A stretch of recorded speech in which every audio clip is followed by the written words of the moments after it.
All right, welcome back to another episode of the Karter Cast. I'm your host, Karter Baughan. With me, college basketball, Ben Hammond. We're back, baby. We're back. Back another week. Another week. Excited to, get into it. Yeah, couldn't sound I'm ready. More thrilled. I'm ready. I'm ready. But yeah, before we get into today's episode, quick rundown. Talk about which guards we love in college basketball right now, which ones we're ready for, which ones we think are going to be prime March Madness candidates. You know, your Jimmers, your Kembas, your Marquise Noels now. Which teams are primed to be upset. We'll talk about that. We'll rank conference tournaments. Act like some old white men complaining about streaming services, college for the NBA, and we'll do Saturday Upset Watch as normal. So, but before we get into everything, today's episode is brought to you by SeatGeek. Download the SeatGeek app today in the App Store or go online to SeatGeek.com. Use promo code KarterCast for $20 off your first purchase. KarterKast right now. Type in that promo code. You download the app. It's super easy. All you do, download the app. You can do login with Gmail. Everyone has a Gmail. You log in with Gmail. You get on there. You're like, oh, I want to go to a Jazz game tonight. Boom. All you got to do, type in KarterCast at checkout. You'll get $20 off your first purchase. Go do that today. Download SeatGeek or go on SeatGeek.com and buy your tickets today to, whatever you want to go to. Concerts, shows, tickets, sports, whatever. Go to SeatGeek. The Lions in the Super Bowl. Yeah, Lions, Niners. You'll get $20 off. Yeah, that's almost Lions. That's almost Lions, like Chiefs in Vegas. 3% of your ticket. Yeah. No, dude, that's a steal. Yeah. Lions, Chiefs in Vegas. Yeah, dude, I would have been broke. I would have been broke for Lions, Chiefs in Vegas, but with this $20 off, I'm set now. Yeah, the $20 off. Yeah, it gets you a Five Guys meal. It gets you a Five Guys meal. Oh yeah, no, it does. No, that was not trying to destroy one of our sponsors. It was more just an opportunity for me to talk about the Lions on a college basketball podcast. My apologies, I digress. Yeah, we're recording Thursday, January 25th at 9:30. I think that's all on your mind right now. I don't think you're going to be able to do this college basketball podcast today. All you're thinking about is Lions football, that's what you should be thinking about. For the first time ever, I feel like college basketball hasn't really fully started in a weird way, and I've never been one of those people. And now I'm like, oh, is this what happens when you have a good football team? And it is, but I've never experienced that before, so I just didn't know. Let's say Virginia's like a top 3 team in the country. Oh, yeah. No, then I'm way more into different. it. Yeah, I just end up being angry watching them. It's a chore. Anyways, let's talk about guards for March Madness. Yeah, you want to talk about guards for March Madness. So explain the segment to people. So, as we talked about last week, guards win in March, right? Guys like Kemba Walker, Marquise Noel, even guys like Jimmer Fredette, guard play is essential to winning in March, making a deep run, winning a national championship. So today we just wanted to talk about which guards we think are the best in the country. Who are some guys who are going to be in this NCAA tournament, who can carry their teams, who can get hot, who can maybe either upset or avoid being upset because of their, impressive guard play. So, Karter, who's the main guy that you think of? Guy or backcourt? So, it could be backcourts too. I don't believe he can be the guy for some reason. I don't know what it is. I don't think he can be the guy. But I am, as a Duke fan, worried about this guy, and that's R.J. Davis. Obviously, he's probably known as the best, point guard, shooting guard in the country. I would say connect as a small forward in college basketball. So R.J. Davis scares me as a March Madness guy. But the thing is, I feel like those guards you really think about in March are very rarely on one-seeded teams. Maybe because those UConn teams, they weren't one-seeded teams. Kansas State last year wasn't a one-seed. Even BYU with Jimmer, they weren't a 1 or a 2 seed. But then you could say guys like Tyus Jones, they were on a one-seeded team. So I worry R.J. Davis might be the guy in March, and he might be the guy everyone's like, oh, he's averaging 30 a game in the tournament, and this is R.J. Davis's March Madness run. I agree with that, especially watching him just go off against Wake Forest. I was like, okay, another one, Carson Edwards. That was another one to throw into this out of the examples. There we go. Yeah, I'm like, I could see him having a Carson Edwards game, maybe it's a Sweet 16 game, an Elite 8 game, where they're their backs are against the wall against a high level team. Maybe let's say Auburn Sweet 16 rematch, revenge game. Maybe their backs are against the wall and RJ Davis has to just get buckets, take over, and win. Yep. And I think he's definitely That's I think he's definitely primed for that, which is not something I expected going into this year. That's the crazy thing about this Carolina team is that, like, Armando Bacot was the guy going into this year. It's like, it's Armando's team. It's his 45th year in college basketball. And now he's, the 5th best player on this team? He's probably, like, the most fringe guy in the starting 5. Yeah, no, this is the team that this team just makes way more sense to me than previous North Carolina teams. You're like, like the pieces finally fit together. Hubert Davis finally got like some guys that just fit together. You got Cormac Ryan, who helps him out some. Harrison Ingram has been a revelation for him. I like Jalen Withers off the bench. Having a true point guard in Elliot Cadeau, who, takes some. I think that he's a big reason why RJ Davis is playing as well as he has been this year, is subbing out Caleb Love. But yeah, RJ Davis has been great. And honestly, a big reason why I wanted to do this topic was watching Jamal Shed and LJ Cryer for Houston. That's a backcourt that, like, I had been saying, I think we both agreed, overrated on Houston a little bit. Look, I'm still not going to pick them probably to make a Final Four. Definitely not to win a national championship, but I came out of that game feeling a lot more of a respect for Houston than I had before. Those guards are cold. They are cold. I mean, if we were both at the Marriott Center for that game, it got so loud in there. It was a deafening sound. LJ Cryer with the most nasty crossover between the legs step back and just wets it and just shuts up every BYU fan in that arena. It was that's literally the next person I had written down was LJ Cryer. You could do Shed in the backcourt too as well. Yeah. Those guys, I mean, they are truly, hey, give these guys the ball. They will get you a bucket at the end of games. Before I was on the Houston overrated team, watching them in person, going to the press conferences and hearing Kelvin Sampson talk and just watching that team battle back. BYU was shooting the lights out first part of the first half. They were staying in that game. BYU's always going to be in those games with those threes. Houston hit every single big shot when it mattered. When BYU was finally getting some momentum, everybody stood up and like, let's go, defense, all this.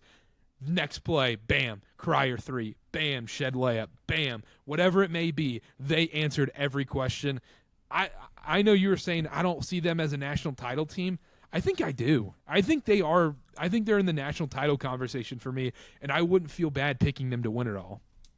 Yeah, no, I think they certainly could, but I think I still have a list of teams above them right now. But I think they That's certainly fair. can. I mean, like I would still put they're having a couple bad games, but I would still put Arizona above Houston just because I know what they did at Duke early in the season. I know what their potential is. Yeah, no, I agree with that. I think if you don't mind, I was going to throw out another name of a guard that I like. Go for it. A team that I kind of like now because they've kind of fallen off the radar a little bit. Oh, I love a 4-seed Marquette in Tyler Kolek. Yeah, but you don't like a 2-seed Marquette. No, I don't. I like a 4-seed Marquette. I love a 4-seed Marquette. I don't love a 2-seed Marquette. I think Tyler Kolek's one of those guys that I had honestly kind of forgotten about. Marquette sort of started off Big East play, not necessarily, as sharp as they should have been, which is okay. I think they've got the, long-term view in mind, so that's okay. But I think Tyler Kolek's one of those guys who could step up. I think casual basketball fans will be like, who is this, not super athletic white guy just saucing everyone? I think, a lot of people probably don't know who Tyler Kolek is unless they're, a real college basketball fan. So I could see him making some type of run like that. I like him a lot. I like that pick a lot. But I don't like Marquette as a 2-seed, though. If they get to that 3 line, I could see them losing in that 3-14 game. Yeah. No, they definitely are, a prime candidate for that type of thing.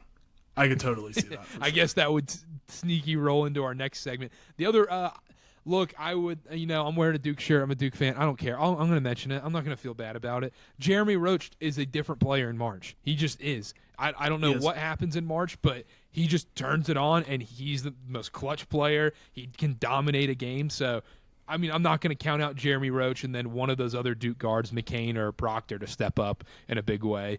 But, we talked about it a lot. Duke is soft. They're a soft team. Yeah, they've got the makings for it. I was sort of like in a weird way, leading into our next subject. Like I had Let's Duke just go into under it. both. Yeah, I'm like I thought Duke. They might have the backcourt guys to carry them in March, and also they're one of the teams that I think is upset prone. First round of the tournament. Depends on the seed. Because I don't see this team losing in the first round. I see them having a very close game in the first round. They could be a 2 seed or they could be a 6 seed. Whatever happens in that first round will be a close game, no matter what. Let's pull up. How about we pull up some bracketology? I know you love that. Oh. Let's see here. Bracketology. Joe Lenardi. Shout out Joe Lenardi being on the cast before. We got Duke. I swear. Oh, it's that Duke and Salt Lake thing. That would piss me off.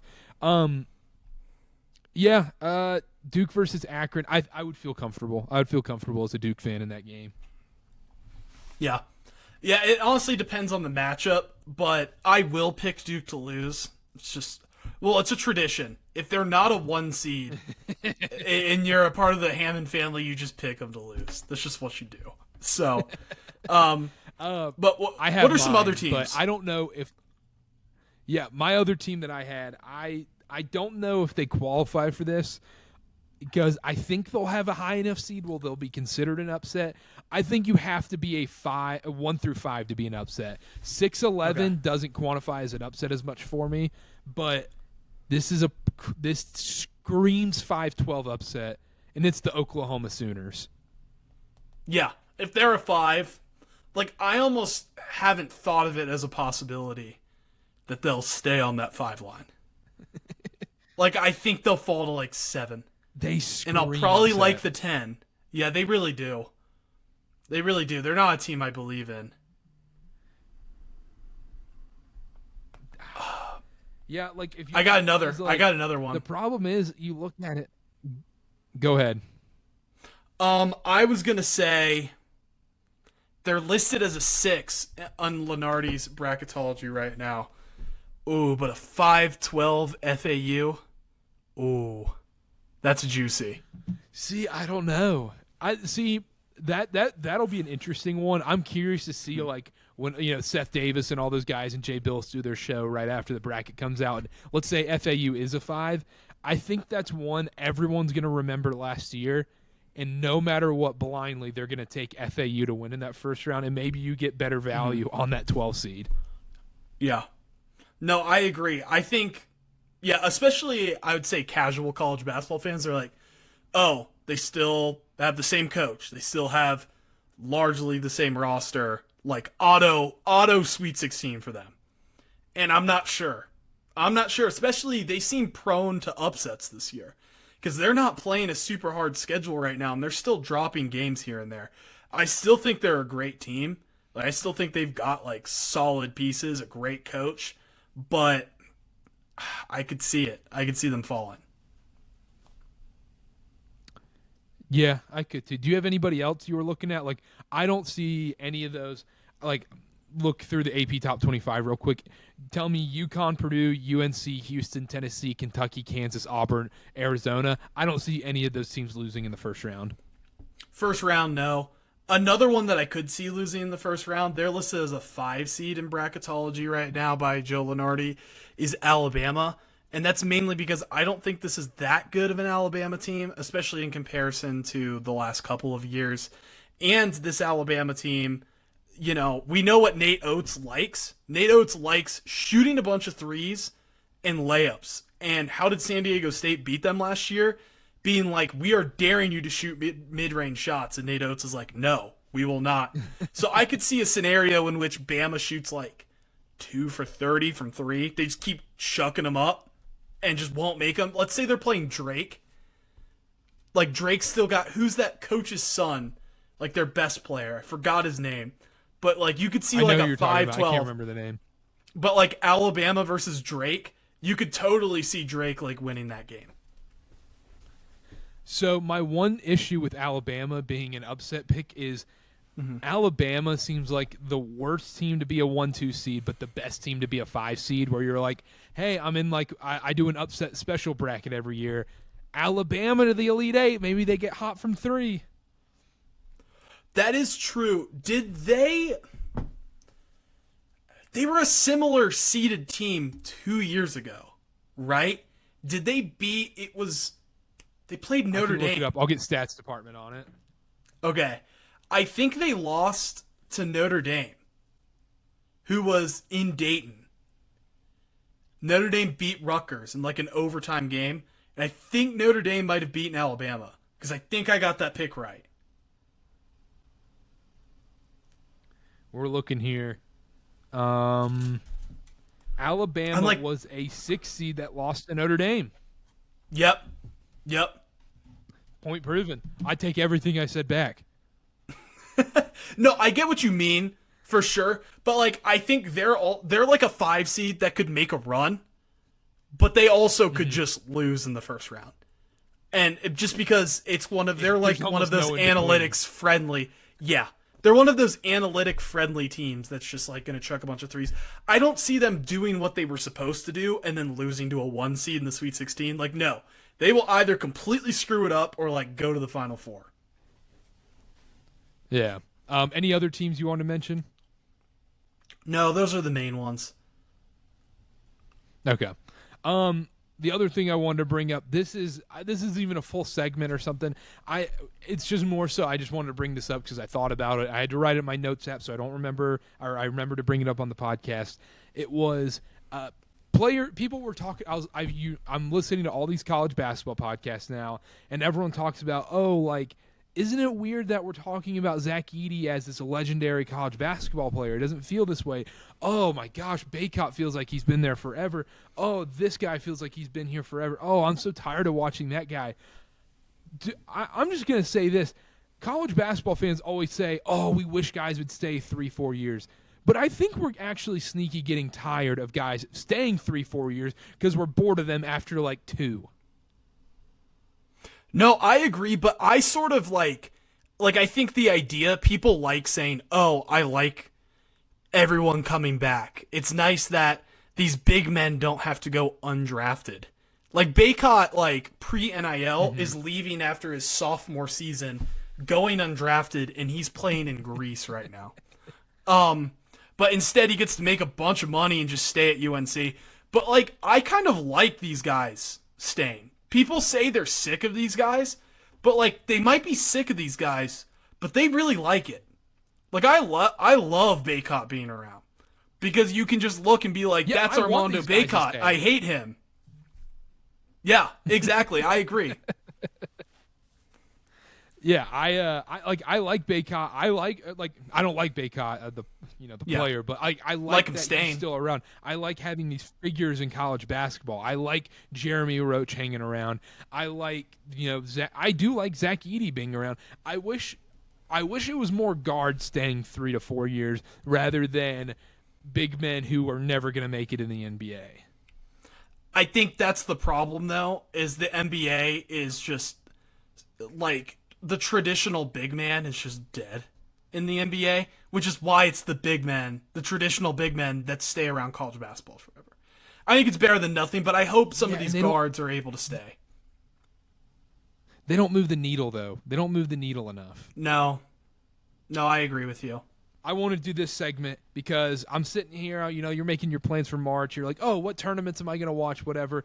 So, hypothetical, someone gives you free airfare, free hotel, free food. They fly you to whatever conference tournament you want to go to out of the Power 6 conferences. You go Big East, Pac-12, Big 12, ACC, whatever. We're going to rank them out of, if someone gave you a free trip, free everything, which one would you want to go to 1 through 6?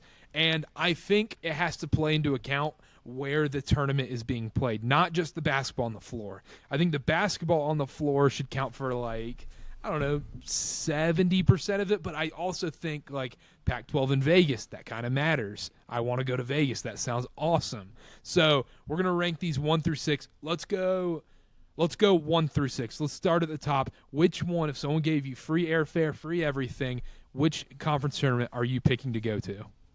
Big 12. Even in Kansas City? Yes, because I have not been to Kansas City. I'd love to have some barbecue. And just the basketball, it's just such a deep conference. You're not going to have much of those, like, first day, oh my gosh, I don't care about this game. Or even, like, the ACC, it's going to be, like, a couple days of just, I don't care about these teams playing. The Big 12, it's like, you're, like, pretty early on, you're going to care about the teams that are playing. And I think that's a big thing. And Kansas City, like, is good enough of a venue for that to hold at one. For me. Okay. I said the same thing. I think basketball wise, it's not even close. You got to take the Big 12 at 1. There's others. I think every other city on this list outside of Washington D.C. I would pick over Kansas City. I don't like Washington D.C. all that much. Like the museums are cool or whatever, but like traffic blows and all that sucks. Yep. But like you're looking at the other cities, you're like, ooh, Madison Square Garden, Vegas, Chicago, Nashville, and then Kansas City. But the basketball is that good, and I know, hey, I'm going to be at this arena for 12 hours. I need to see good basketball. The Big 12 at 1, I think, is the right answer. What do you have at 2? At 2, I have the SEC. I did too. Because I think it's the second best conference and probably the best city. Oh, you're saying best city? I think it might be. I've not been to Nashville, but I think it'd be super cool. It's cool enough that I hold it too. On the list for me. Okay. Yeah, I would say the city is third on this list for me. The city makes my next pick for sure, no doubt about it. I had the SEC at 2 just for the basketball part of it. If you go to these conference tournaments, you're there for what? You got 4 sessions, or you got 2 sessions a day, 4 games. That means you're there for like 10 hours in these arenas. You're not experiencing the city too much. The SEC it's such a deep conference. Every game is going to be awesome. And I also think the SEC tournament has the most buzzer beaters out of any conference tournament. I just feel like I always see buzzer beaters, especially on that Wednesday of the SEC tournament.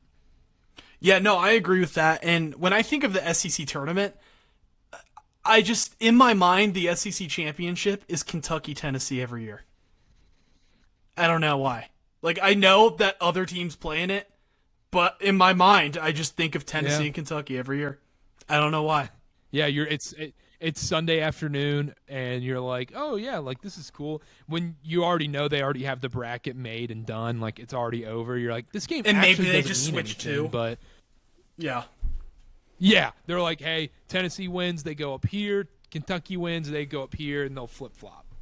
Yeah, that's about it. Yeah, they're like, okay, oh, Kentucky won this, perfect, let's go. Yeah. Yep. I have the Big East at 3 because I think the venue matters at 3 because Madison Square Garden, it's the coolest place to watch a basketball game outside of Cameron Indoor. New York City, I love going to New York City. I love going to New York City. It's one of my favorite places to go. And the Big East isn't bad. Like all those games are going to be awesome. The one downside, you could say this is a downside. I feel like the Big East, since they don't have as many teams, you're not going to go to as many games. I don't know if that's a bad or a good thing. Yeah, I think it's one of those things where I also had Big East at 3. I love the Big East at 3, honestly, because they just always play it at Madison Square Garden. That's just the thing. It's like all these Northeast teams, all these Northeast, mostly religious schools playing in Madison Square Garden. There's something nostalgic about it. Sort of like when the ACC is in Greensboro or Charlotte. Like it's got to be. Don't get me going. Don't get me going. Yeah, it's got to be in the Tobacco Road, you know. So that's the Big East. It's the third best conference and just the most traditional venue. So it definitely holds up at 3 for me still. I think this is where we might things might flip is past this. I it really comes down to, do you want the city or the basketball? So what we have left, to recap real quick: 1, Big 12 in Kansas City; 2, SEC in Nashville; 3, Big East in Madison Square Garden. The remaining ones are the Big 12 or the Big 10 tournament in Chicago, Pac-12 in Vegas, and ACC in Washington D.C. Where are you going at 4?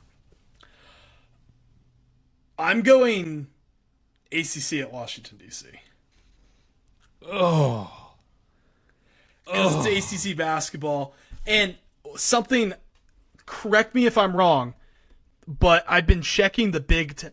The Big Ten just really does not interest me. And especially the fact, and we'll it's a get into bias. that. We'll get into that. Yeah. But we're talking about, it's in Minneapolis, the Big Ten. Oh, I thought it was Chicago. No, it's Minneapolis. Did it show me the women's? Probably. Oh, that changes. Well, it really didn't change much for me, actually. I still would have put them in the same spot. Yeah, for me, like, the Big Ten tournament Is Minneapolis. especially, I feel like the fact that it's not that deep of a conference, and with that, the best team, like, it'd be a massive upset if Purdue did not win the Big Ten tournament, and I'm not sure if there's a team in there that I think challenges them too much, so that makes it intriguing, whereas the ACC, you could totally see a UNC Duke matchup, or you could honestly see some sort of upset going on there, so that's what makes me go ACC above Big Ten Pac-12. So I got ACC at 4. Man, you talked me into the ACC at 4. I had someone else at 4. I'm moving the ACC to 4. I don't like Washington, D.C. I hate the city of Washington, D.C. I also hate the Capital One Center or the Verizon Center, whatever the F it's called now. It's one of the worst basketball arenas in sports. If you're not, like, within the first 15 rows of that arena, why did you buy a ticket to the game? Because it is one of the worst places to watch a basketball game. But you have to put the ACC here for everything you mentioned. You get to see Duke Carolina. You could see a Duke Carolina national title game there, or ACC title game. There's nothing bigger than that in conference tournament time. And, like, I would rather watch Wake Forest than whoever the third team is in the Big Ten, like Wisconsin. I'd probably rather watch Wake. I'd probably rather even watch NC State than watch Wisconsin. Or once you get past Wisconsin, it gets a little dark. You're looking at Northwestern, Indiana, Rutgers. Like, I don't want to watch any of them. So I have the ACC at 4. I had them at 5, but I moved them to 4. I think you convinced me. 5. Where are you going? Big Ten, Minneapolis. Just because See, this is I where just we think change. I've been to Vegas enough, and I'll be in Vegas for the Lions Super Bowl in 2 weeks, so I definitely don't need to go again. But like Pac-12, this is really where it comes down to the basketball over the venue. I'd much rather go to Vegas than Minneapolis, but I've heard Minneapolis is sneaky cool. Here. Minneapolis, I think, is sneaky cool, and just Pac-12 basketball does not interest me at all. Like, that's just how disinterested I am in Pac-12 basketball. Basketball-wise, I feel kind of similar about these conferences. Like Arizona, Purdue, I probably put them like at the same spot of who I want to watch. But then you go to like Illinois, Wisconsin, like, yeah, they're top teams. I'd probably want to watch Illinois out of the second best team in the Pac-12. But once you get past that, it's all probably about the same for me. And at least when I'm walking back to my hotel room and I can stop by the casino and go back to the hotel room, whatever, at least I can do that in Vegas. In Minneapolis, in March, it's going to be cold. I don't want to deal with snow. I think how mediocre both basketball conferences are, I think the city has to outweigh it here. Okay. That's fair. I think I could be convinced like otherwise if it were like last year, or honestly a lot of previous years, where it's like a top 10 Arizona team, a top 10 UCLA team the fact that there's no main competitor in the Pac-12 conference against Arizona, like, makes it just so I can't get there with having the Pac-12 over any other conference. You know what with would a be bad? down year UCLA.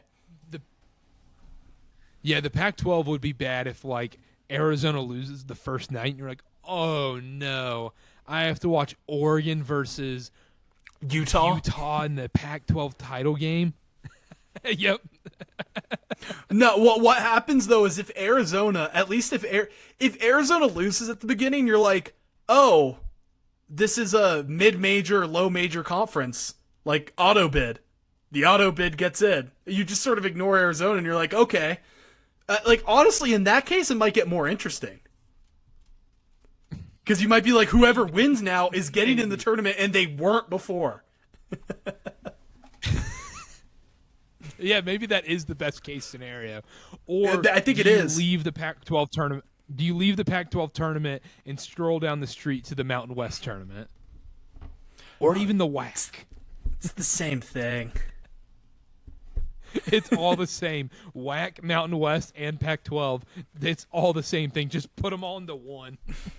Is WCC in Vegas? It's the week before. Yeah. Oh, okay. Because, like, St. Mary's Gonzaga, that'll probably be for a spot in the tournament. That'd be kind of sick. Yep. Because it will actually mean something a little more. Yeah, it actually will mean something for once. But, all right, there we go.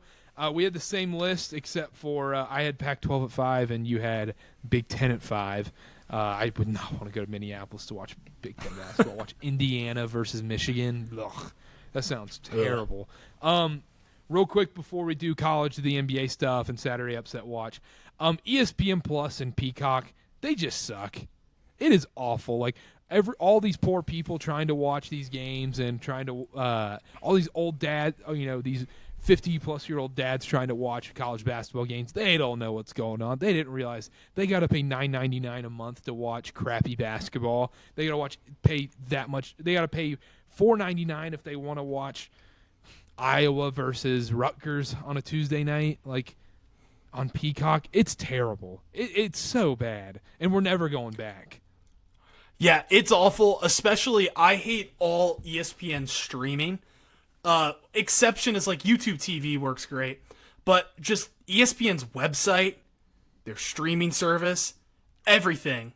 It's like made by 5th graders. It's like it was done in 2005 and they've never changed it.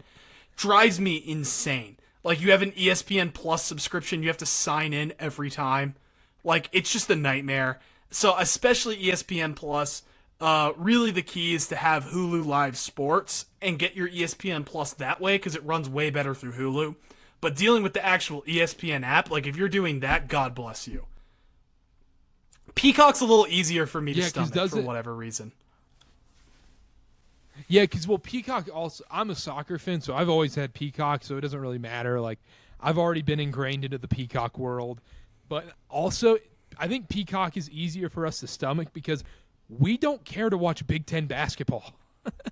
No, not that much. Like, I think the one time I've actually haven't done talked about the Pac-12. Oh, sorry. Go ahead. I was going to say, there's a reason we haven't talked about the Pac-12 network because no one's even trying to tune in anymore to the Pac-12 network.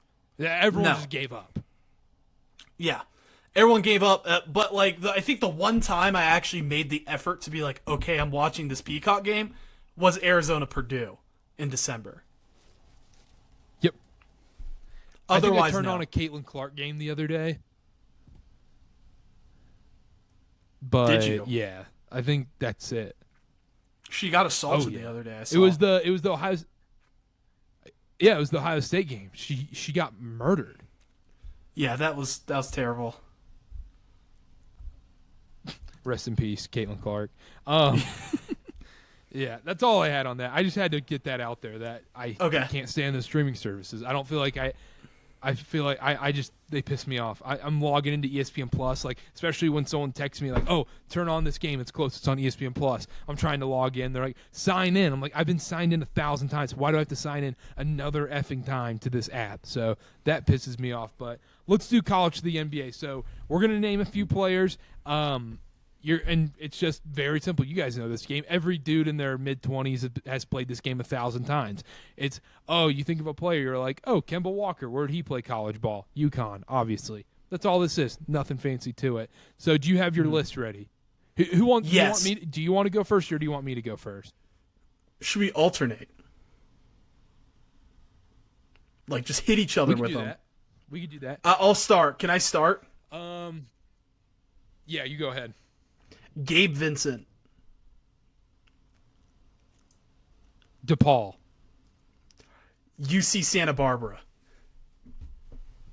Oh, he was a gaucho, wasn't he? Uh-huh. I think you were thinking Strus. Yep, I was thinking Max Strus 100%. I was 100%. Yep. Dang it, dude. All right. I'll give you an easy one. Ish Smith. Oh, shoot. Where did he play? I don't know.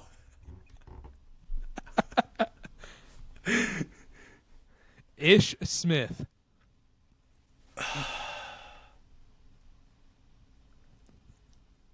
Shoot, I don't know. I'm honestly stumped. Come on, you got to name a school. Is it? Where does Ish Smith sound like he played? Ish Smith sounds like Kentucky, but I don't think he played at Kentucky. No, he played at Wake Forest. Oh, dang it. Dang it, whatever. All right, hit me. Justin Holiday. UCLA? Washington. No, I wouldn't have got.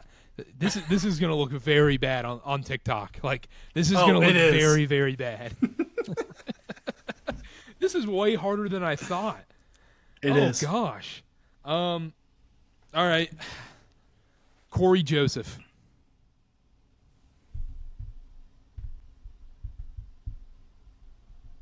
Is it Power 5? It's Power 5. USC. I don't know. Texas. Oh. So bad. This is bad. Okay, I got one. I think you'll get this one. Let's pray. George's Niang. Iowa State. Yes. There we go. All right. 1 for 3. 1 for 3 on the board. Let's think of one off the top of my head. Let's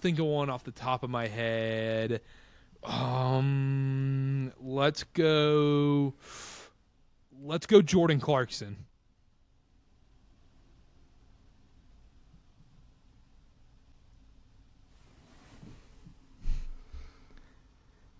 Just think about where you thought Jordan Clarkson would go to school. When you think of Jordan Clarkson, you see him. It makes so much sense when you'll find out this answer. You know this one.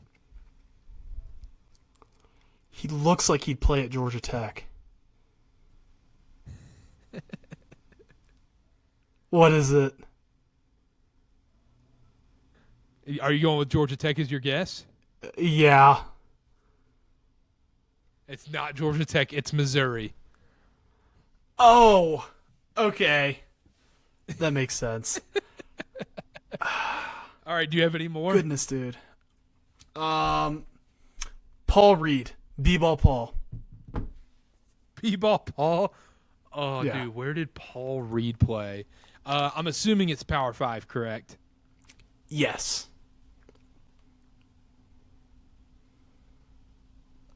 I like B-ball Paul Reed played at Georgetown? DePaul. Oh gosh, dang F you. B-ball Paul played at DePaul. Dang it. Oh, dude, this is bad. This is bad for the TikTok comments. They're going to be like, oh, yeah, let's start a podcast. Oh, yeah, this Like is brutal. you don't know ball. Yeah, it's a good day for the you don't know ball comments. Holy crap, dude. This is horrific. Pat Bev. Where did Pat Bev play college ball?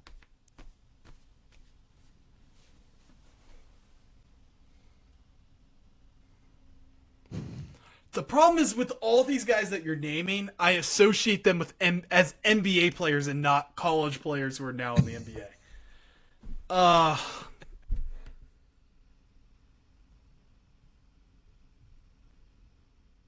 Arkansas? Yes. Ding, ding, ding. Oh, yes. Yep, Arkansas was right, though. Arkansas was right. There we go. That's where Pat Bev There we played go. college ball. Go one. Do you have any more for me? No.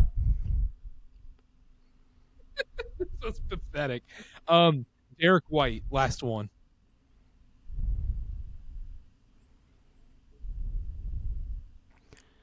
Why do I want to say Wake with him?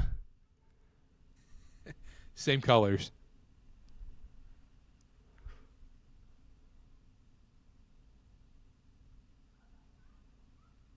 Same colors. Georgia Tech? No, it's Colorado. Oh, I knew that one. At least like Jordan Clarkson, I was like, I didn't actually know that.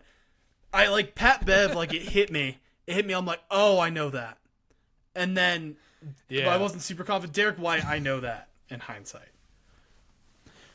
We should edit this like super creatively. So all we did was Pat Bev and George's Niang, and that's it. We just end it right there, and we're like, oh my gosh, these guys know ball. And if they listen to the podcast, they're just like, these dudes are idiots. No, that's too good. You want to do Saturday upset watch? Who should be on upset watch on Saturday? I am going to say Marquette a little bit. I want them to lose. I want them to stack up some losses, so I like them as a slightly lower seed.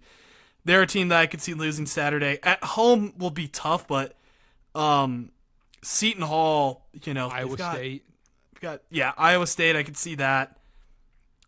Florida State, UNC. Except I'm sort of convinced UNC's never going to lose. Ever. That's what that's what I've talked myself into. I have fully talked myself into UNC sweeping Duke. If Duke doesn't beat UNC at least once this season, they will go undefeated in the ACC. And they still don't seem that good of a team to me. Hear me out. This feels like a perfect opportunity for a Virginia home win. Like 49-43. They just muck it up. Against who? UNC. End of February. Oh, in February? Yeah. Yeah. It gets Virginia in the tournament. I could see it. Kentucky's got to be on upset watch. If you're playing... Yep, I was going to say playing at Arkansas. Kentucky's got to be on upset watch against Arkansas. Mm-hmm. Some of these other ones, like Utah State, do we really consider Boise State beating Utah State in Boise an upset? I don't think so. I certainly don't. Mm-hmm. I think that's it. I think that's the only ones you really have to like watch out for. Like, I don't think Duke loses at home to Clemson. I actually don't think it's not really an upset because BYU is ranked technically, but they're going to be out of the rankings next week. I don't see BYU losing to Texas this week, and I don't see Duke losing to Clemson either. I could probably eat my words. Houston's not going to lose at home to Kansas State. Who knows? Actually, who knows? Maybe they will in college. College basketball makes no sense this year, so who knows? Yeah. Hopefully Virginia's not losing at Louisville. Hopefully. I'm praying. That would be the end of the season, wouldn't it? It would. They play at Louisville, then home against Notre Dame to finish off the month. And you got to win these two. If you win these two and then you go into February, it's like there's still a shot. Especially because that'd be a 5-game winning streak going into February. And yeah, you only get to play Duke once this year. Yep, Duke once, UNC once. If we can get one of those, that'd be massive. Yeah, I think you guys could knock off one of them. I just don't see UNC ever losing a game ever again. They're just not even close in these games. It's like they seem to me like they should be the 10th best team in the country, but they're obviously better than that. But it's hard for me to wrap my brain around that. It doesn't make sense. As someone who is not a UNC fan yourself, are you smashing the panic button that this UNC team will only lose one game in the ACC at most? I am not smashing the panic button because I could see a scenario in which I feel like once the first loss happens, then a couple more will happen after that. I think the first domino is the toughest one. Yes. Yes, that's what I'm going to talk myself into. Yeah. It's like, oh, well, if they lose one, they're definitely losing 3 or 4. That's what you got to tell yourself. Yeah. But, all right. I think that's it for Saturday Upset Watch. That'll do it from us. Make sure to follow us on Twitter at BDHammond28, at CarterBA, at CarterCast on all social media. Use the promo code CarterCast at SeatGeek for $20 off your first purchase. There's a SeatGeek link in the episode description below. Go on there, buy your tickets, sports, concerts, wherever you're going. Use code CarterCast on your first purchase for $20 off. KarterCast. And that'll do it from us. Subscribe on the YouTube, subscribe on Apple, Spotify, wherever you're listening. Rate and review the podcast. Thank you guys so much for listening. We'll be back next week, NFL podcast, and we'll be back for NBA college basketball. We'll see y'all then. Bye.